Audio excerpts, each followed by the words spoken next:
Bismillahirrahmanirrahim. Assalamualaikum warahmatullahi wabarakatuh. Ustazah. Waalaikumsalam warahmatullahi wabarakatuh. Perkenalkan, nama saya Zara Humaira. Saya izin bercerita dan bertanya ya Ustazah. Kebetulan saya sendiri 4 bulan belakangan ada magang di suatu tempat kerja yang mana sendiri lokasinya di Kelapa Gading dan saya tinggal di Serpong BSD ini.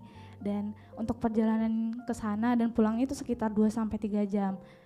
Dan sejauh 4 bulan itu, 2 bulan pertama saya merasakan di pas pulangnya itu jalan pulang pas maghrib itu saya mikir ya udah sholatnya jamaah aja ke Isya gitu, astagfirullahaladzim. Namun itu peran saya sebagai manusia yang merasa capek banget gitu, yang merasa paling menderita gitu.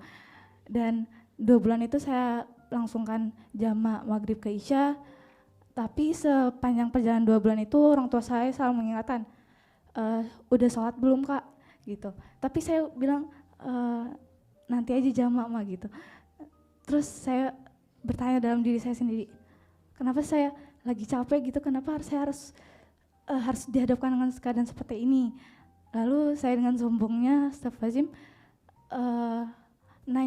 meminta kepada Allah, ya Allah, jika saya sholat tepat waktu tunjukkan kepada saya kemudahan dalam sebelumnya gitu. Karena sebelumnya saya tuh pulang-pulang tidurnya dihantui dengan suara rel kereta api, dihantui dengan badan yang sakit banget gitu, dan sebagainya sebagai manusia.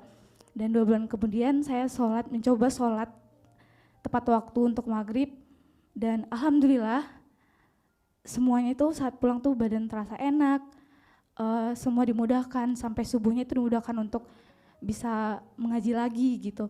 Nah, yang menjadi pertanyaan bagi saya, bagaimana caranya saya untuk ibadah dengan ikhlas, yang mana sebelumnya itu dilaksanakan dengan terpaksa aja gitu Ustadz. Karena sebagai manusia dan sebagai Gen Z gitu, ya gue capek gitu. Itu pertanyaan saya Ustadz dan Ustazah. Terima kasih. Assalamualaikum warahmatullahi wabarakatuh. Waalaikumsalam warahmatullahi wabarakatuh. Silakan. Monggo Pak Ustadz. Silakan Pak Ustadz. Kata Kak Nuri, Ustadz yang jawab. Ya, nah. Masya Allah ya ceritanya ya, menginspirasi, dan itulah Madarif. Madarif itu bukan kebaikan yang sempurna, tetapi langkah kebaikan yang menginspirasi. 2 bulan selalu dijama dari Serpong ke Kelapa Gading. Ternyata tidur dihantui suara kereta, badan sakit semua. Terus begitu sudah dimulai tepat waktu, Masya Allah lebih nyaman, bangun subuh bisa tepat waktu. Tapi kan sebagai Gen Z kan kenapa kok harus hidup sesusah ini gitu ya. Itu pertanyaan kadang-kadang. Atau kadang-kadang ada yang lagi rajin banget baca Quran, tiba-tiba dikasih sakit gigi. Iya kan? Ya Allah, baru aja ini bisa nyelesain 1 juz 3 bulan. Ya 1 juz 3 bulan aja baru. Enggak, ya Alhamdulillah. Tapi kok tiba-tiba, misalkan contoh, ada yang baru aja, dia baru bisa istiqomah untuk sholat ke masjid jamaah, tiba-tiba kecelakaan. Misal contoh begitu. Kalau saya malah justru melihatnya begini. Ada hadis Nabi SAW. Ketika Nabi SAW menjelaskan, dan ini ketika datang kepada sahabatnya yang kala itu dalam kondisi sakit. Nabi mengatakan begini, idza aradallahu bi'abdihi khaira. Allah itu kalau menginginkan dengan seorang hamba kebaikan, jadi di kita nih, ada di antara kita tidak tahu ya, ini kan gaib, Allah kira-kira mau baik buat siapa.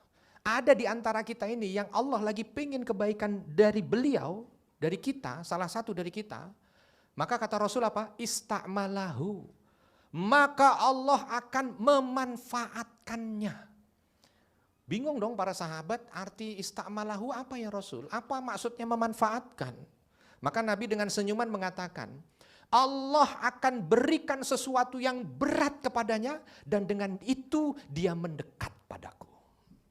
Jadi ternyata yang seperti itu orang pilihan. Jadi kalau teman-teman merasa, aduh kenapa harus seperti ini ya Allah? Jangan, dirubah kalimatnya. Ya Allah, alhamdulillah aku terpilih. Alhamdulillah aku terpilih.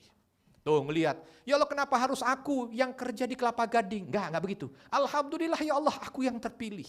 Berarti aku yang harus effort lebih besar untuk bisa sholat tepat waktu sebab engkau pilih aku. Untuk diberikan sesuatu yang berat dan itu dalam rangka mendekat. Makanya teman-teman coba, sahabat Madarif kalau lagi doa itu lebih ngena kalau lagi ada masalah atau lagi nggak ada masalah?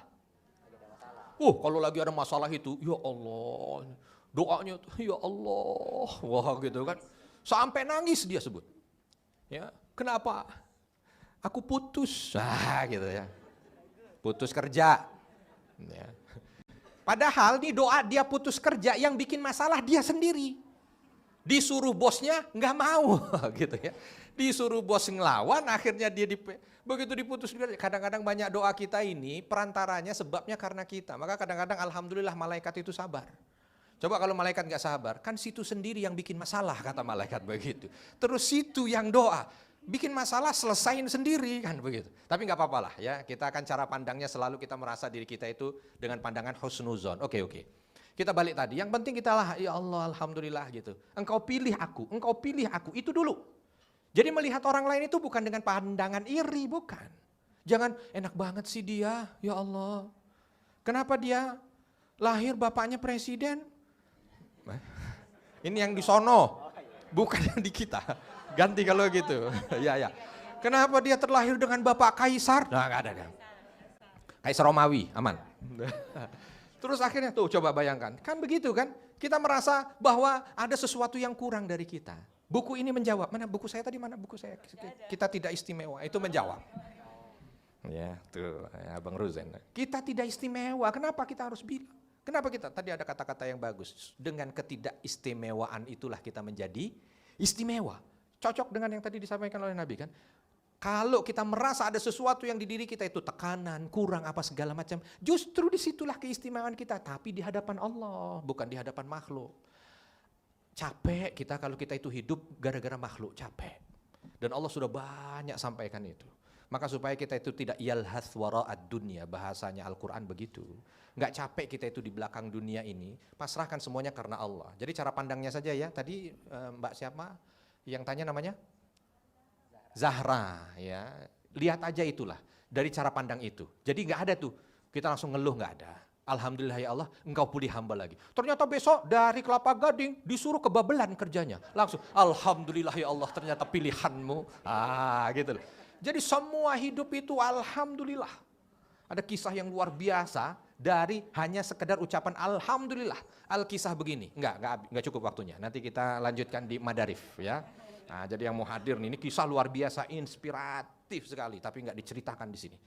Ya. Kenapa? Alhamdulillah itu yang membimbing seseorang. Kalimat yang paling disukai oleh Allah keluar dari hambanya, satu kalimat, alhamdulillah. Allah itu paling suka dengan hambanya ketika mendengar dari hambanya itu kalimat alhamdulillah. Sebab Allah itu paling dekat dengan kita, Allah yang menciptakan, paling suka kalau hambanya itu bahagia. Maka apapun adanya, alhamdulillah. Begitu kurang lebih lah. Kalau kurang menjawab, ikut Madarif Institute. Masya Allah. Bulan depan langsung ikut Ustaz. Kita tepuk tangan dulu, beri tepuk tangan dulu. Untuk pertanyaan tadi Kak Zahra ya.